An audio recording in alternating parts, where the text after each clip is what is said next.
என்ன இந்த காதில் வாங்கி அதை அந்த காதில் தள்ளு.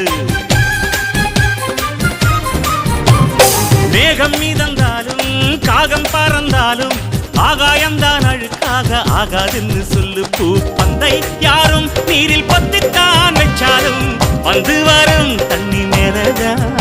ஆட உன்னை யாரும் ஓரம் கட்டித்தான் வச்சாலும் தம்பி வாடா வந்து போடத்தான். மூணாம் பீரை மெல்ல மெல்ல வெண்ணிலவாய் மின்னுவதை மின்மினிகள் தடுத்திடுமா? சக்தி எல்லாம் ஒன்று சேர்ந்தா